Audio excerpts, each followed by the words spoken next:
Okay, so I think we can get started. So today we are very happy to have Alba Grassi talking about black holes, quasi-normal modes, and Seiberg-Witten theory. Please. Okay. So thanks a lot, and thanks for inviting me to give this this online seminar. So what I would like to talk about today are essentially black hole quasi-normal modes and their relation to Seiberg-Witten theory. And this is based on some work which I have been doing in collaboration with Gleb Aminov from Stony Brook and Yasuyuki Atsuda from Rikkyo University. Okay, so roughly speaking, these are going to be the three main subjects that will appear in my talk today. So from a maybe more mathematical point of view, we are going to look at spectral theory. Okay, so we will have some quantum mechanical operator on the real line, and we will have a discrete family of eigenvalues. From a more physical point of view, the type of object that will appear are black holes, and in particular, black holes quasi-normal modes. I will introduce in a moment. And then, in some sense, the main tool or the main guideline that I will use is essentially four-dimensional Seiberg-Witten theory, and in particular, the connection and the formulation in terms of omega background.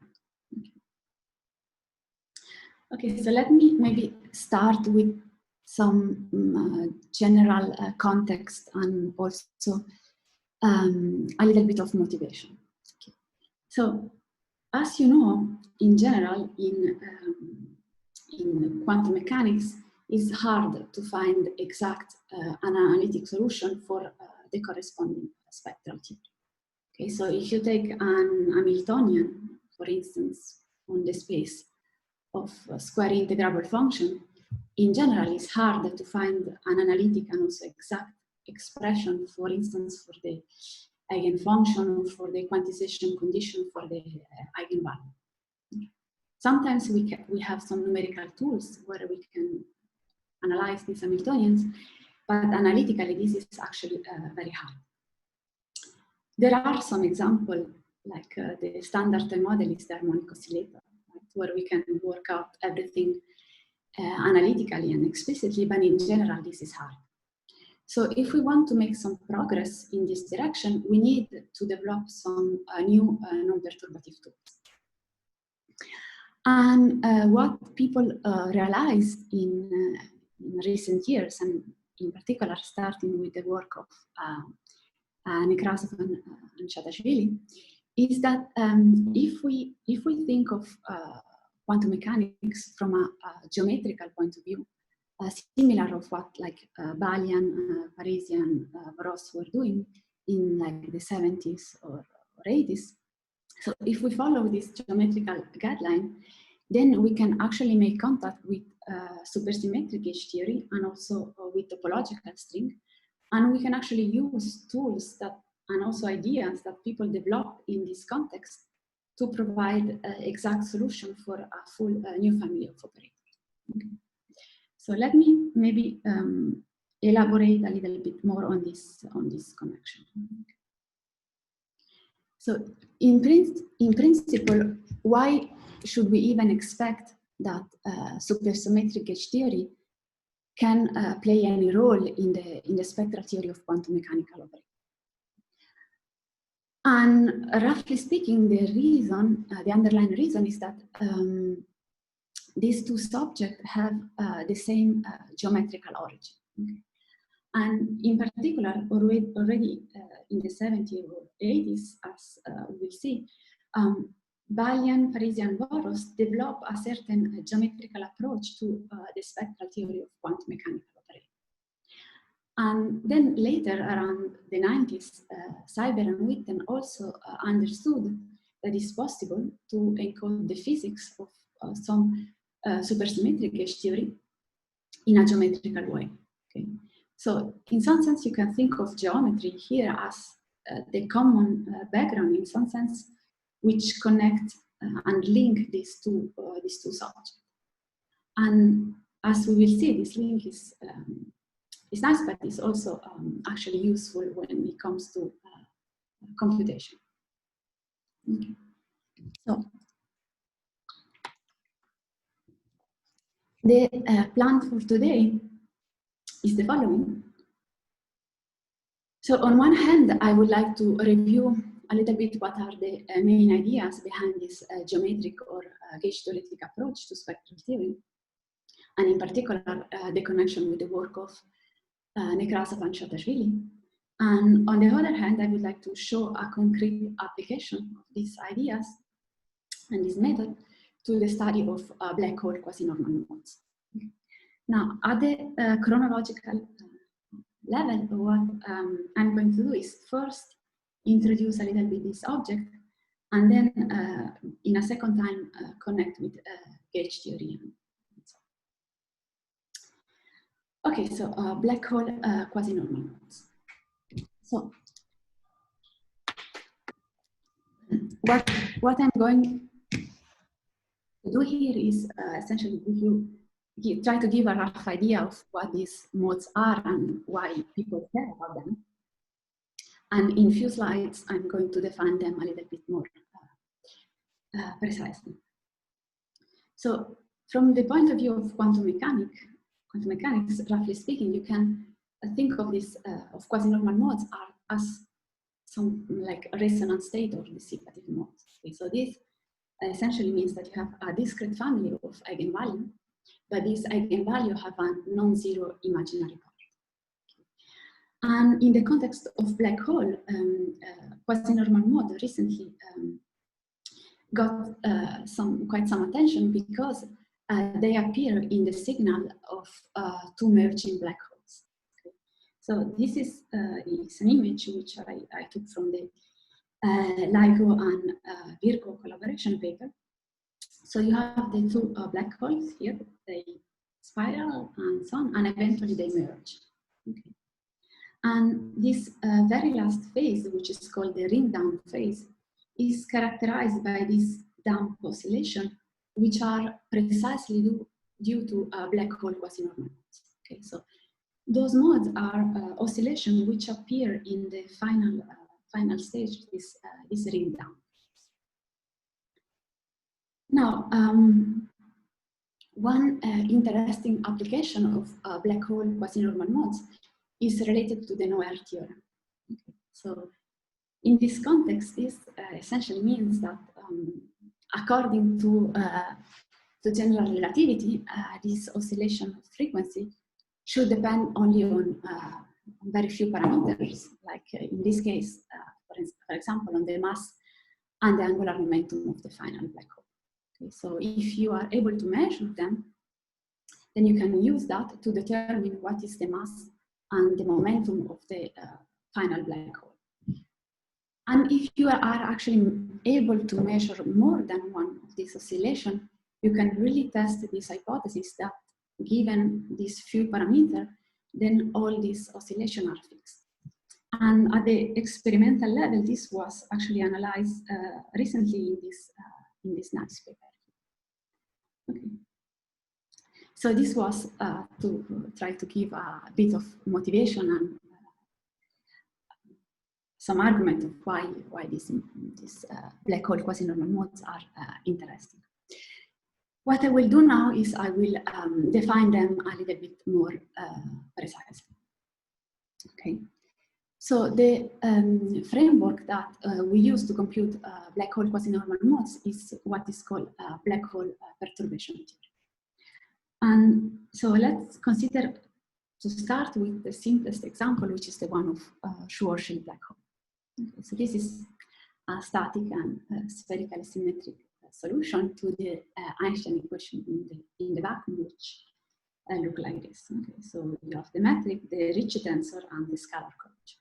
Okay, so you have this equation for the metric, and the Schwarzschild solution is given by this expression here. Okay.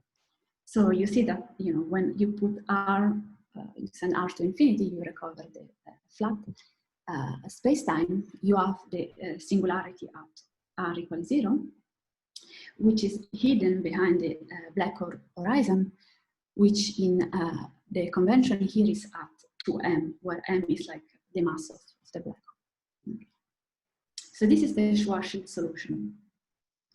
And then what you can ask is, okay, so what happens if I do some small perturbation of this solution? So you consider essentially an ansatz of this type. This is the Schwarzschild metric, and then you have a small perturbation.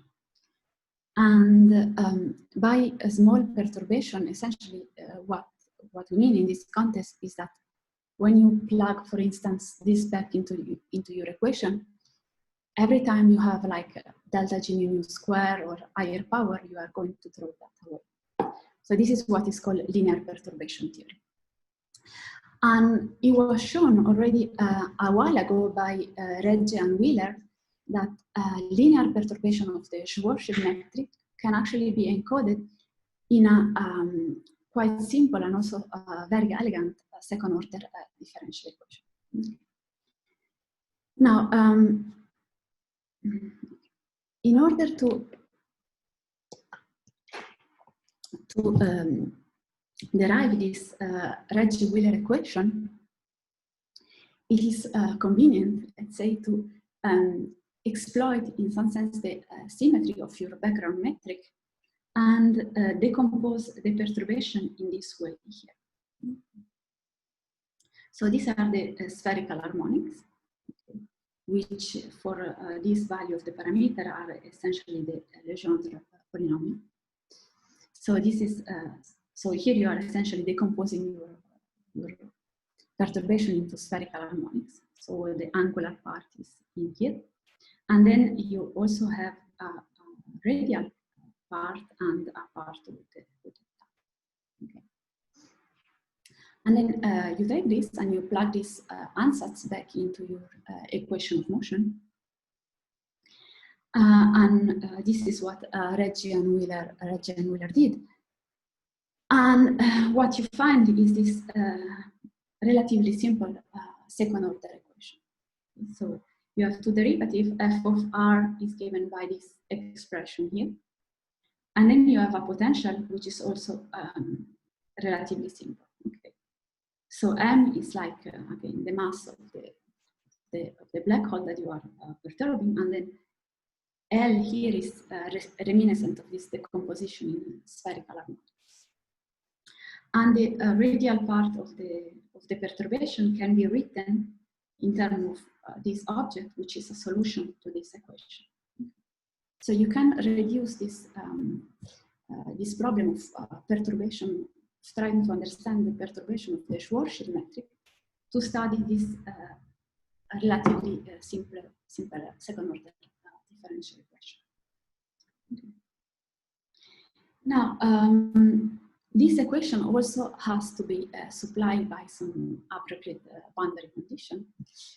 And to maybe get an intuition of what kind of boundary condition you want to impose, it's useful to introduce introduce the tortoise coordinates, which is defined in this way here.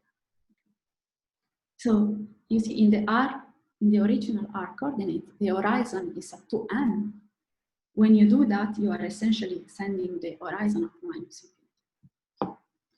And if you plot the potential, here you can fix some value of m and l. And if you plot the potential in these coordinates, then you have something like this. Okay. Now, when you have this type of potential, usually the kind of boundary condition that you impose are like ingoing or outgoing boundary condition.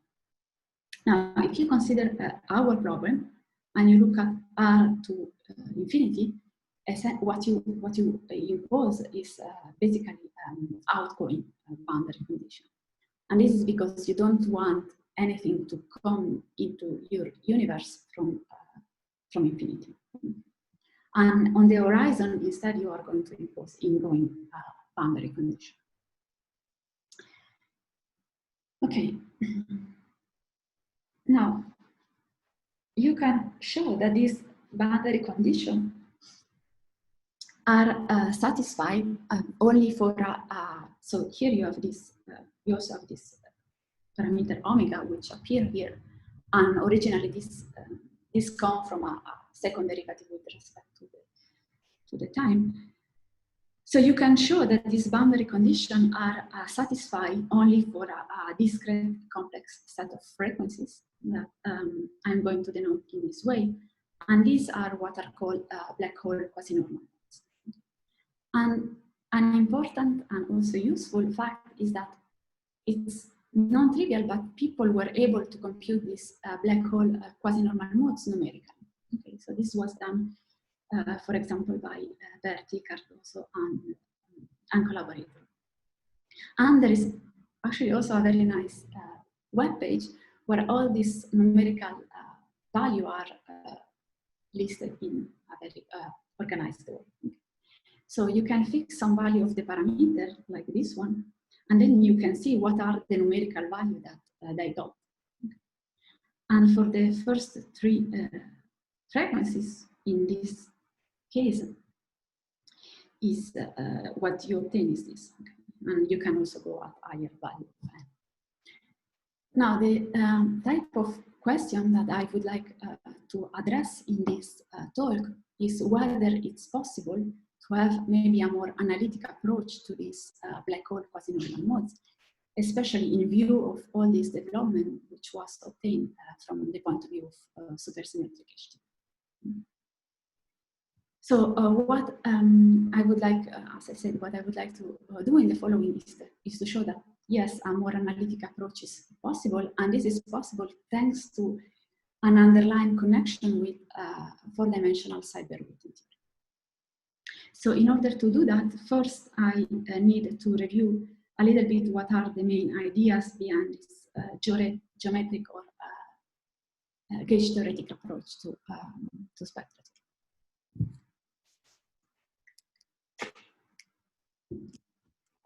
Are there any questions so far?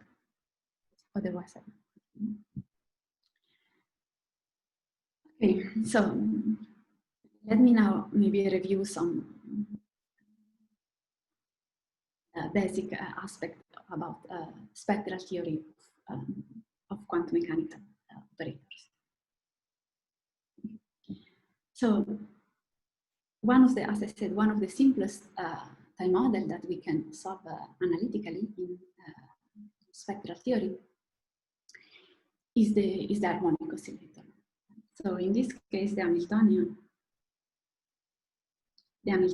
is just given by this expression here. So you have p squared plus x squared. P and x are like quantum mechanical operator. And then when you act, so you usually think of this operator as acting in the space of function. So p will give you a derivative, and x will give you a multiplication. So this will give you like the second order, the standard Schrödinger equation with as a potential x squared. And in particular, this Hamiltonian has a discrete family of eigenvalues. Now, a nice way of obtaining the exact expression for this eigenvalue is by using Bohr-Sommerfeld. Okay, so Bohr-Sommerfeld quantization condition essentially is a quantization for the classical phase space volume. So you have something like this, where this one is the classical volume in phase space, which is given by this expression. So this is like the classical Hamiltonian.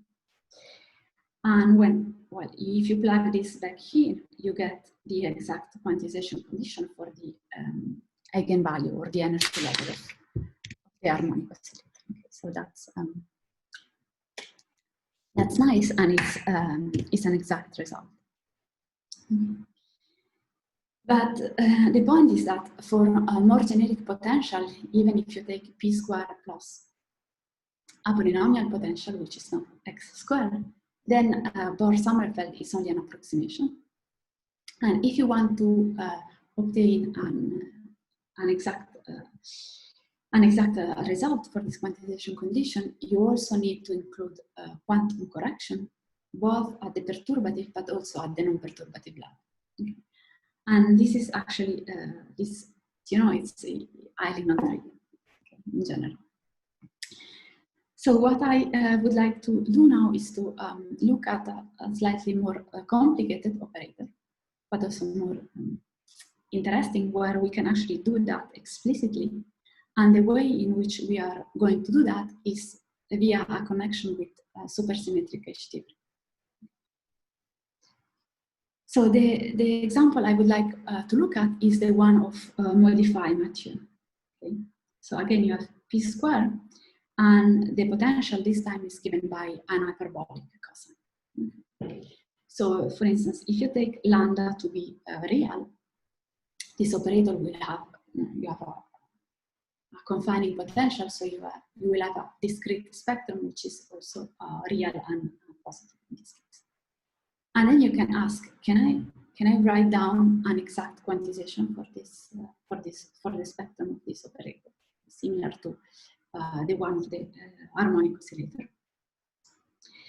And one way to proceed is, as I was mentioning at the beginning, to think of this operator in some sense geometrically. Okay, so that's the modify Mathieu, and you can associate to this operator a curve which look like this. Okay, so here P and X are operator. Here you can think of them as variable in C. Okay. So this is a genus 1 curve. You have the notion of A and B cycle, and you can compute the corresponding period, okay, which are just the integral over this cycle of this one form. And you can actually, in this example, compute this classical period explicitly. They are given in terms of elliptic integral. This K and E are elliptic integral of first and second kind. And from a physical point of view, in this case, you can think, for example, of the classical V period as related to the classical trajectory.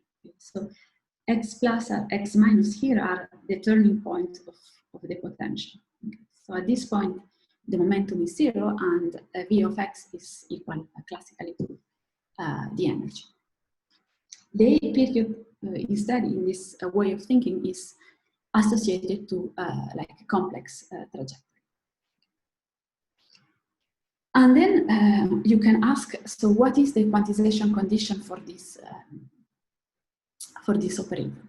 And in general, this take this particular form. Okay. So you have a classical piece, okay, which essentially is related to the classical motion in phase space. You can think of this like essentially the equivalent of the Bohr-Sommerfeld piece, and it's given in terms of the classical big period geometrically. But then we also have perturbative correction and also non-perturbative correction. Now, the perturbative correction in that example can be computed systematically by using the all-order WKB approach. I'm not going to review that, but this is a method which basically allowed you to compute this perturbative correction systematically. But then on the top of that, you also have non-perturbative correction, which are hard. Yeah. So at the level of the terminology, usually we refer to this side here as the quantum V period. Okay. So when H bar goes to 0, you recover the classical period, but then you also have H bar correction. Okay. So the question of writing down an exact quantization condition for this energy level basically reduced to, can I compute this quantum period exactly? And an interesting fact is that, well, it's actually possible to compute this quantum period exactly. And the way to do it is essentially by mapping this problem in spectral theory to a problem in the supersymmetric H theory. And in particular, you can show that this period can be computed exactly, essentially by computing a Nekrasov partition function for a suitable supersymmetric H theory. And depending on which operator you are interested in, you will have a certain gauge theory that you have to look at. Okay. So what I would like to do in the following is to make this connection a bit more explicit, but for that first I need to introduce some quantity on this side here.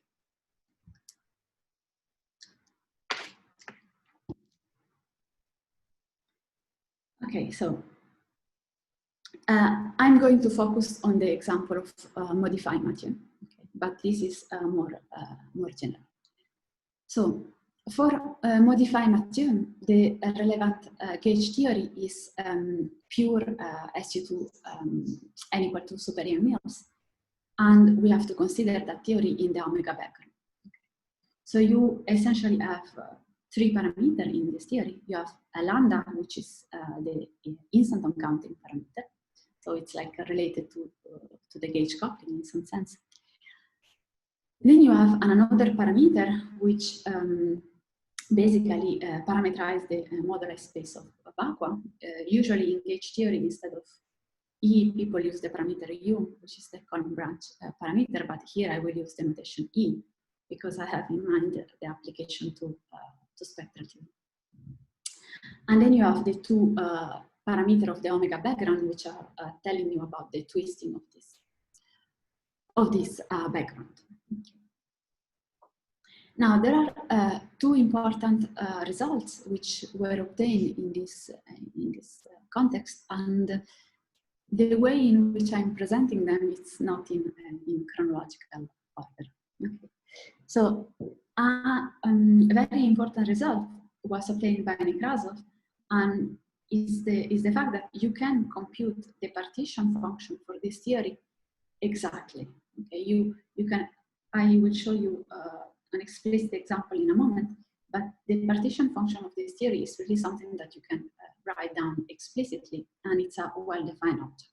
Okay, and well, in this talk, more than the partition function, we will work with the free energy, which is just a logarithm. And also, we are going to be interested in a particular phase of the omega background, which is the Nekrasov-Shatashvili phase. Okay, so this is a phase where you basically send one of these omega background parameter to 0, and you have to do it in a certain way. Yeah. So this is just to show you an explicit example if you have never seen a Nekrasov partition function. So how this object look like. Okay. So it's given by an expression like this. So there is actually a proper definition of this coefficient n, proper combinatorial definition. I'm not writing it down explicitly because we don't really need it and it's a bit long. But so these are like the first two coefficients, okay? Just to give you an example, an idea of how this goes if you have never seen that. So this is so it's a function which is exact in the parameter a and epsilon, and it's given as a power series in lambda. But the very important point is that this power series is actually a convergent series. Okay, so this is in 4 dimensions. This is really a well-defined object. You can plug in finite value of the parameter, and you can get a number. Okay, and we will use this object later. Now, the other important result, which chronologically come first, is the fact that, as I was mentioning at the very beginning, the physics of this type of supersymmetric gauge theory can be encoded geometrically by using the Seiberg-Witten curve. So in this example of modify Mathieu, so in this example of the pure SU2 theory, the relevant Seiberg-Witten curve is this one here. And then, for example, the rank of the gauge group of your theory at the geometrical level is encoded in the genus of the curve. Okay, so the genus is like the rank -1. So we have SU2 and we have genus 1. And then you can also, geometrically, you can compute, for example, the classical period. And when you map to gauge theory, these are going to be related to the charge of some particle in the theory. Now, as you probably noticed, this is precisely the type of geometry that appear when you look at the modified Mathieu. Okay. So this was our operator, and this was the geometry that I was looking at earlier. And as we saw, this also coincide with the Seiberg-Witten curve of this particular gauge theory. And because of this connection, sometimes people refer to this modified Mathieu as the quantum Seiberg-Witten theory behind this pure SU2 theory, because you can obtain this operator in some sense by quantizing the Seiberg-Witten theory, which means promoting X and P to operate. Now, this connection may seem a bit trivial, but it's actually quite deep. And in particular, the matching at the classical at the level of this classical curve is an indication of something which is much deeper. And in recent years, people have shown that it's actually possible to map some open problem in spectral theory, like in this case, how to compute the quantum period of modified Mathieu. So there are some open questions in spectral theory, and you can map them to questions in supersymmetric gauge theory that you can actually solve. So in this way, you can obtain exact analytic expression for object and question operator in spectral theory. For example, you can use that to obtain an exact expression for the quantum periods.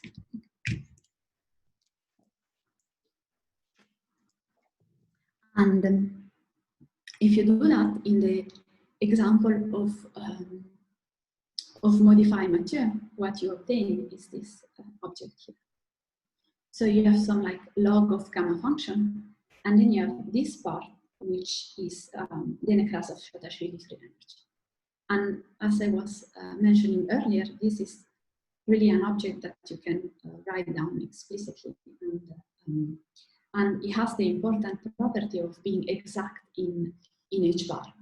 So when you use this connection with, between Seiberg-Witten, between gauge theory and quantum mechanics, H bar in quantum mechanics is actually the omega background parameter. Is this H bar.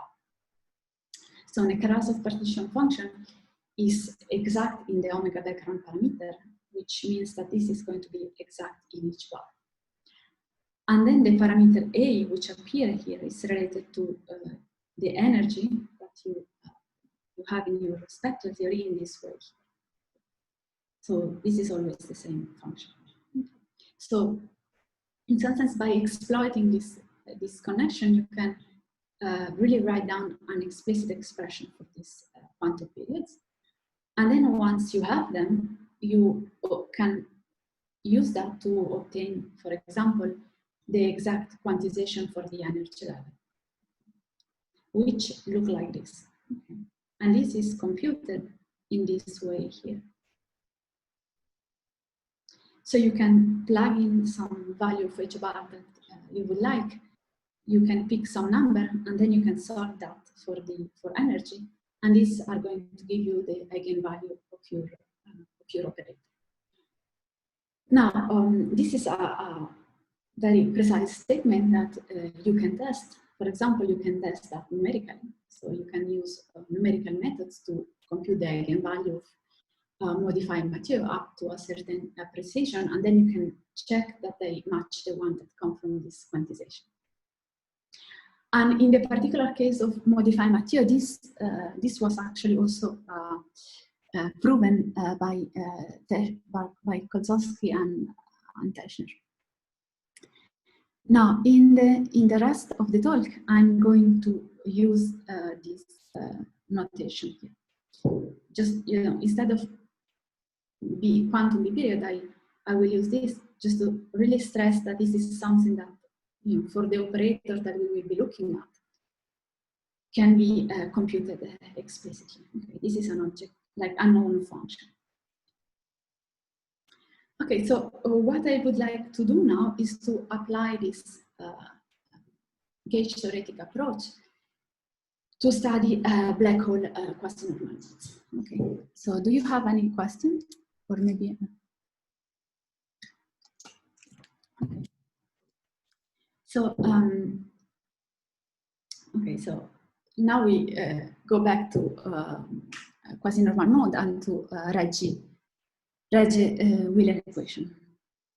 Okay, so we have this. This was the equation, so which I was trying to show you that if you do linear perturbation of the Schwarzschild metric, then you can encode the perturbation in this equation here, where you have to impose some suitable boundary condition, and this gives you this discrete family of eigenvalue which have a non-zero imaginary part. And also we saw that people were able to compute these modes numerically, and now what we want to see if we can use what we just saw about gauge theory and spectral theory to analyze this mode from a more analytical point of view. And what we found essentially is the following.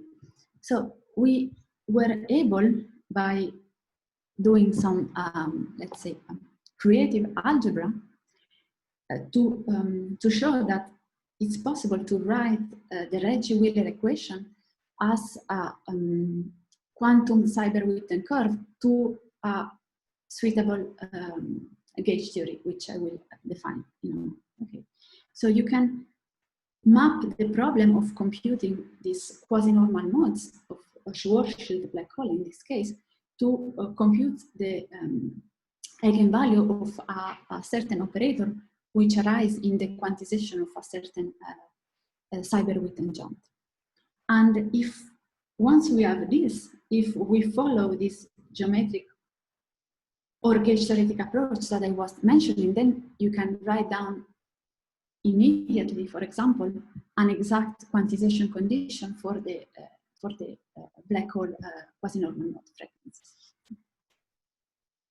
So what we found for the case of Schwarzschild black hole is that the relevant gauge theory is, again, the four-dimensional SU2 super EMEs, but this time you also have some hypermotives. Okay, so this is, you have like three flavors. And the dictionary that you obtain between these two sides is this one here.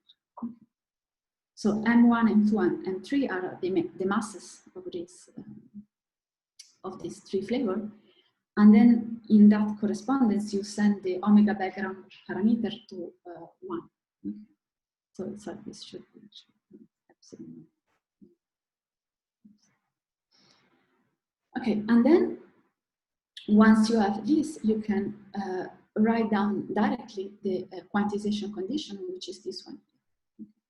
So if you forget for a moment about this connection to black hole, you can just say you have the quantum Seiberg-Witten curve to NF = 3, and you follow this beta gauge correspondence, and you can write down an exact quantization. And this was actually done already a while ago by Zankiewicz.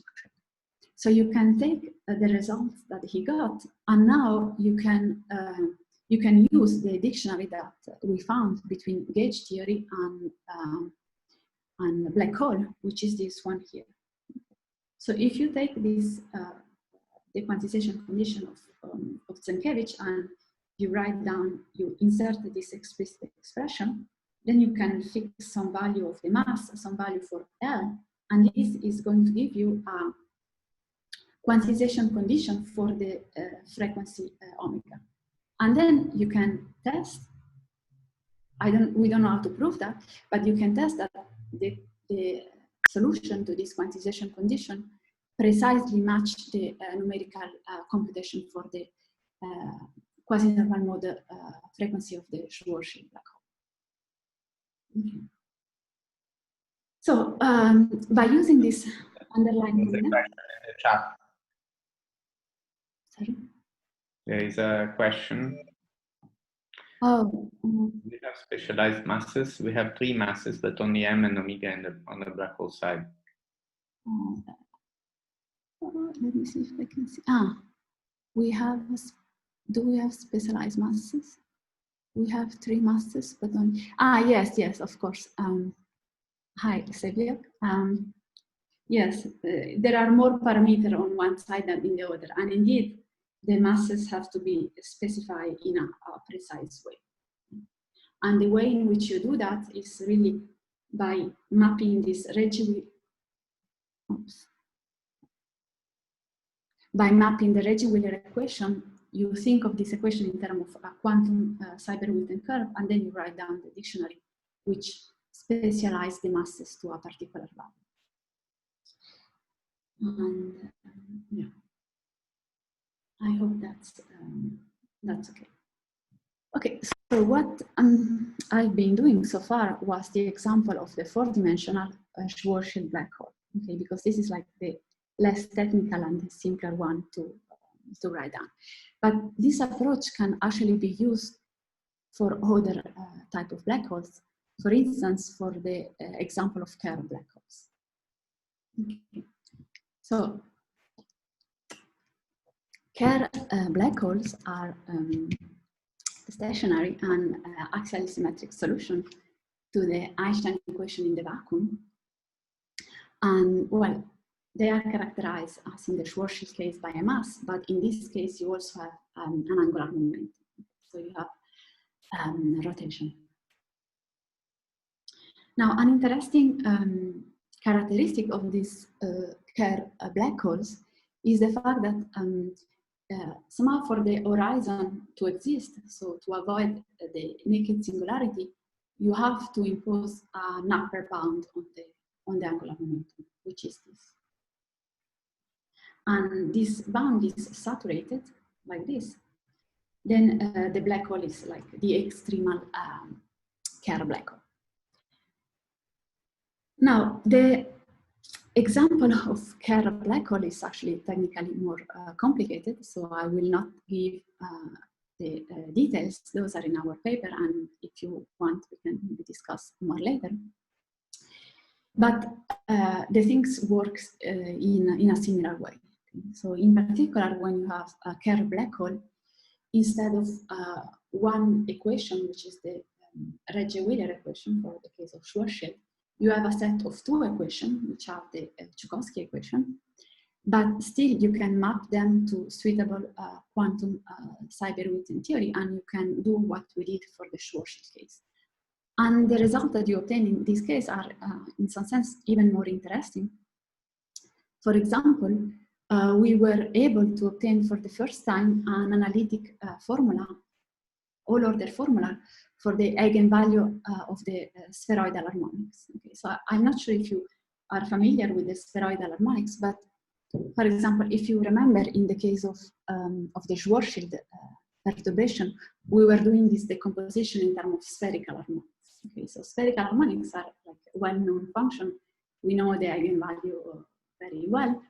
But in the case of Kerr black hole, the relevant decomposition that you need to use is not the one in terms of spherical harmonics, but is the one in terms of those spheroidal harmonics, which are actually more complicated in some sense.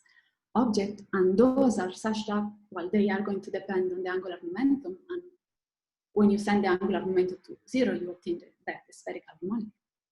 But those are more complicated object, and for instance, there was no known formula for the eigenvalue of this object, and by using this approach, we could compute it, and this is essentially given by the Nekrasov partition function for 3 flavor. And then, with this approach, we could also analyze relatively easy the extremal limit, where numerics is a bit more involved. And in fact, this extremal limit, so this when alpha goes to m, so the angular momentum becomes like the mass. From the point of view of a Seiberg-Witten theory, this has a precise meaning, and is essentially the meaning, the coupling limit where you flow from the theory with 3 flavor to a theory with 2 flavor. So you can get analytic result for a quasi-normal mode of the Kerr, extremal Kerr black hole by studying the theory with 2 flavor.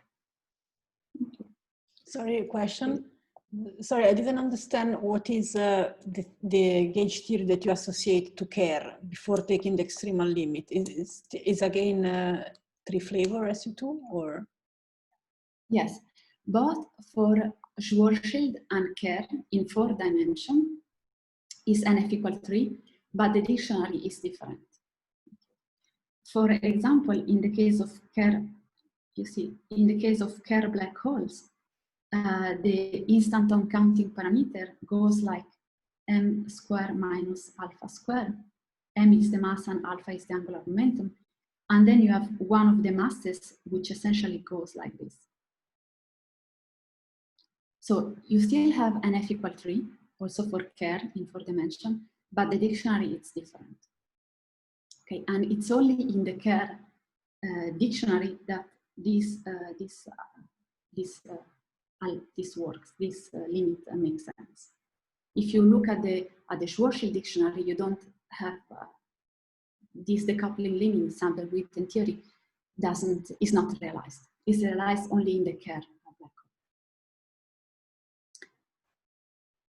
Okay, so is that okay?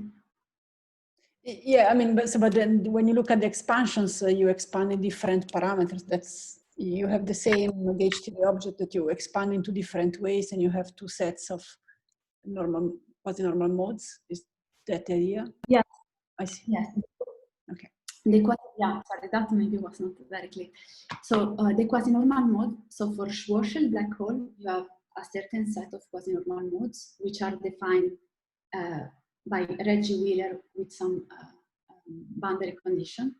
If instead you take Kerr black hole, the quasi-normal modes are defined by Tchaikovsky equation with his set of boundary condition. So those are a different set of frequencies. And somehow you can compute both of them by using Seiberg-Witten with 3 flavor, but the dictionary is different. Now, sorry, okay, so. Sorry, but if you have a 0 in the limit of 0 angular momentum, you go from Kerr to Schwarzschild also in your dictionary. Yeah, okay. Yeah. Yes, that's which I exactly, otherwise that would be inconsistent. Yeah.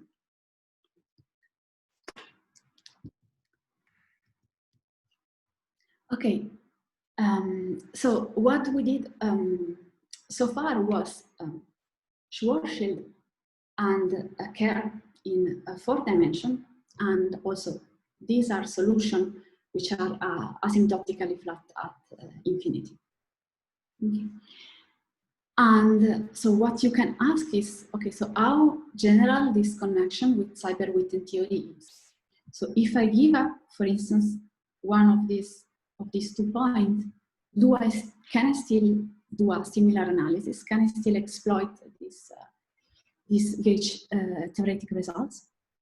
And we have some preliminary results which indicate that this is actually actually the case. So, for example, if you consider Schwarzschild or Kerr, which are not asymptotically flat, but you impose ADS, asymptotically ADS condition, then the relevant gauge theory is not NF equal 3, but is NF equal 4. So if you change the boundary condition, you, in some sense, change the matter content of the gauge theory. And also, if instead of 4-dimensional solution, you consider higher dimensional black holes, then you can still make contact with Seiberg-Witten theory, but in this case, you will have a quiver gauge theory. So on the gauge theory side, we always have 4-dimensional gauge theory, and different type of asymptotic condition or different dimension of the black holes are encoded in a different matter content. Okay, so now let me maybe conclude a little bit. So we found this new connection between black hole quasi-normal modes and Seiberg-Witten theory, and we can use this connection to obtain some new analytic results in the context of black hole quasi-normal modes. Now, in this talk, I was focusing on the quantization condition, but this type of way of thinking, geometrical way of thinking, can also be used to obtain other objects in spectral theory, like eigenfunction or freedom determinant and so on. But probably the more interesting point would be to try to understand to which extent we can really use this connection and inside which come from Seiberg-Witten theory to address problems, maybe a larger class of problem in black hole physics. And yeah, so that's all. Thank you for your attention.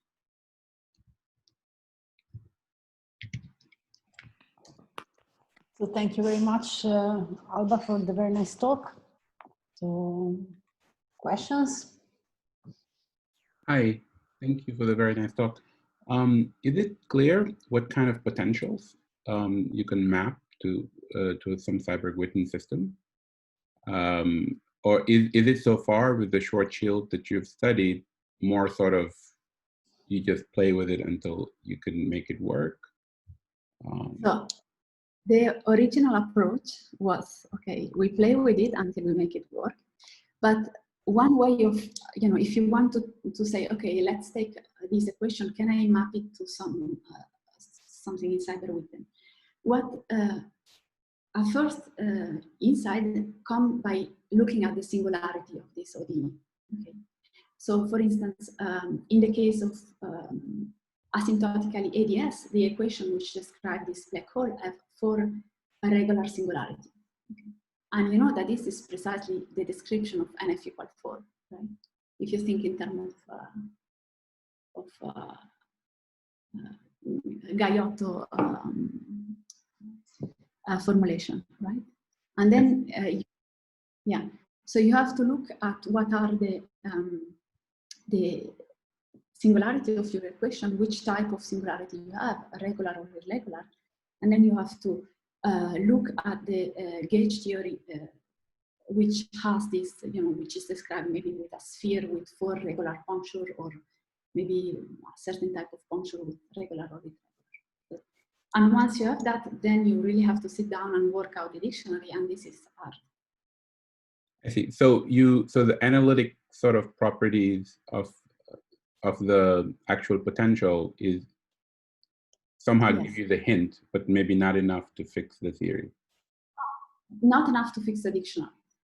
To fix the dictionary, okay.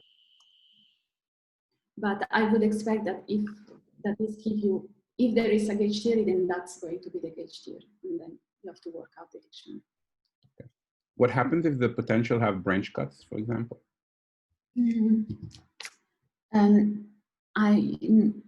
Not in this context. Okay, thank you. Hi, I have a question. So, for example, in the Matthew potential, sometimes we have a choice of quantization, like the choice of the real slice. Can it play a role here? Yes, so this is actually very important for the Tchaikovsky equation. Okay, so when you have the Kerr black holes, you have two equations, not just one. And then you have to look at which kind of regularity, which kind of boundary condition you impose. And depending on which kind of boundary condition, you have either the A quantization or the B quantization. And in the Tchaikovsky equation, you have two equations. One is solved by the A quantization and the other by the B quantization. And this is very nice.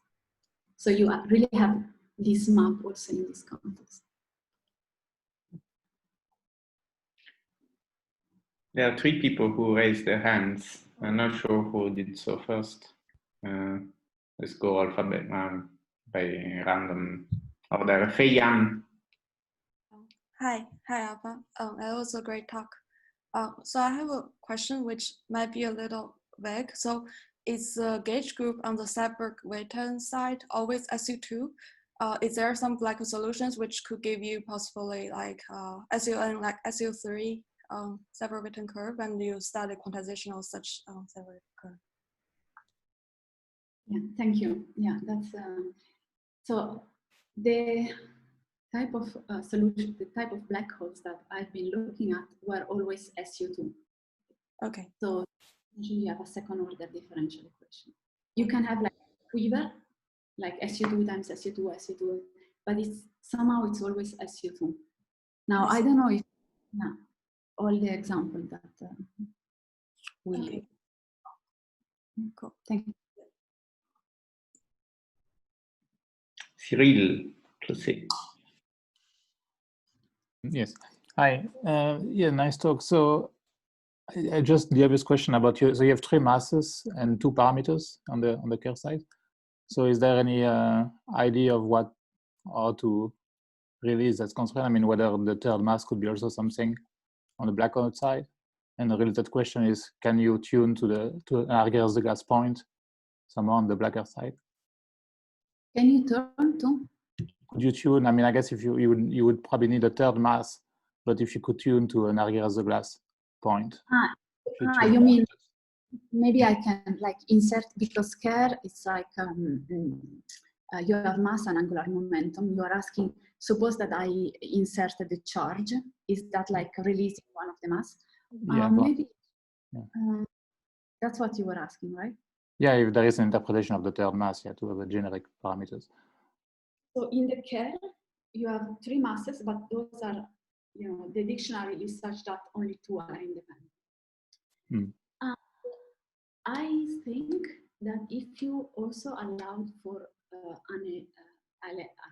you can have mass, angular momentum, and charge. I think that if you allowed for a charge, then you will have three independent masses. But I didn't work out the details, but probably that's. I see.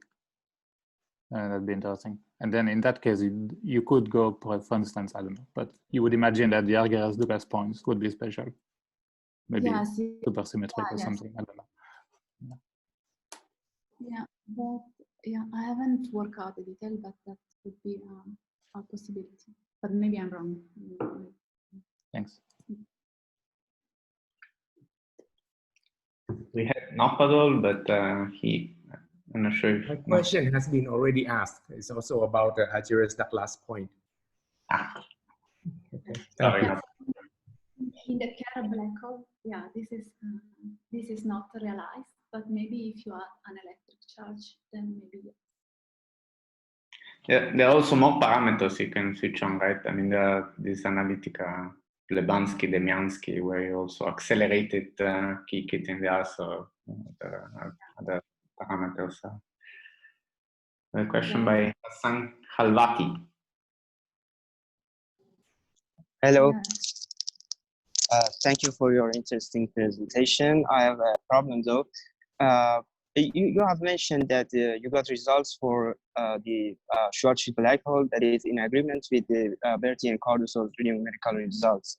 But my question is that have you calculated the quasi-normal modes for the Kerr black hole based on your method? And is there any results to see if there is any agreements with them between them and Berti and Cardoso's numerical results? Yeah, so let me, I repeat the question. I was not hearing you very well, and let me try to be perfect. So you are asking if in the Kerr black hole, there are agreeable results and if numerical results, and if we compare with them. That's your question, right? Yeah, yes, my question is actually, have you calculated the quasi-normal modes for Kerr black holes based on your method? Yes, we did, and we checked that this matched with what Berti, Cardoso, and collaborators computed numerically. Yeah, that we checked.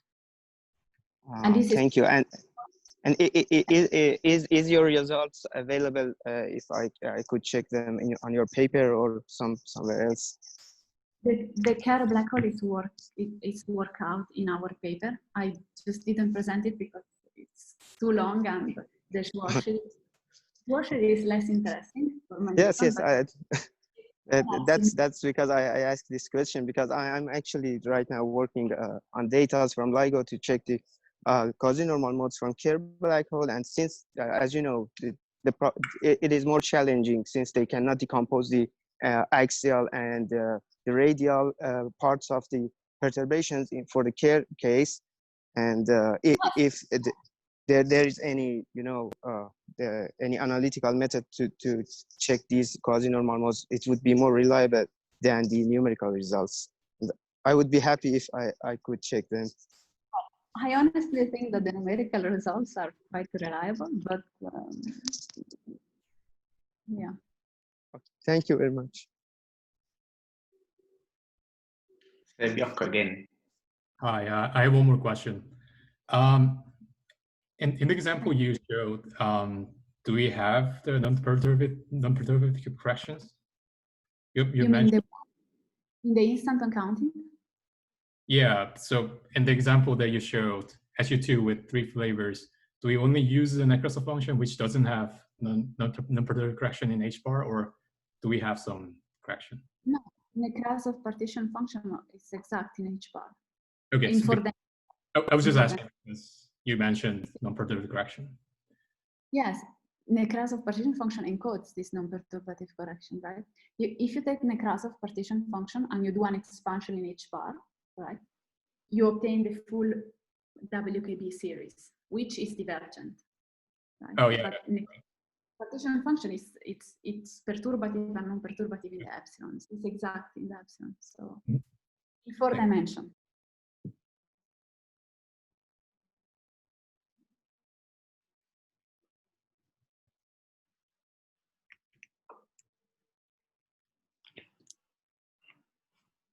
Can I ask a question? But I have a question which is not about black holes. Maybe I should know this, but so there are other cases where there are semi-classical looking formulae, which are, however, exact. Two spring to mind. One is Seiberg trace formula for which relates the spectrum on a Riemann surface on the classical to the classical trajectories. And there's another one which is similar in spirit, but even more interesting, which is the one that relates the prime numbers to, so the Velginan to the zeta function. It also looks a bit. Usually it is not presented as a semi-classical formula, but it kind of looks the same. So the question is whether in this, okay, perhaps the second we should forget about it. It looks too much, too unlikely. But maybe the first will be. So the question is whether this formula also might have an interpretation in terms of Nekrasov partition function or something. It is not what you talked about, so, which is why I didn't ask this question before. So if you want to see whether you can, connect that to gauge theory, maybe the first thing that you can do is take your operator and doing look at what is the the classical curve associated to this, and also the one form. Okay, so Seiberg-Witten, I was not stressing too much the one form part, but Seiberg and Witten and the periods are really given by the classical curve plus the one form. So if I haven't thought about the example that you mentioned, but if in those cases you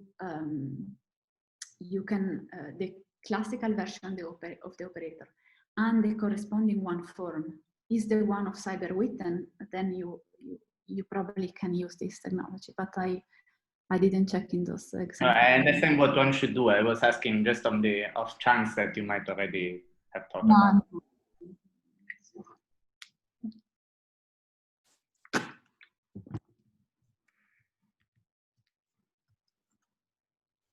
Okay, any more questions?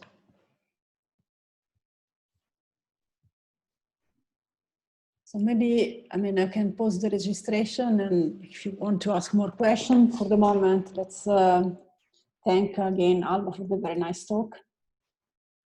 And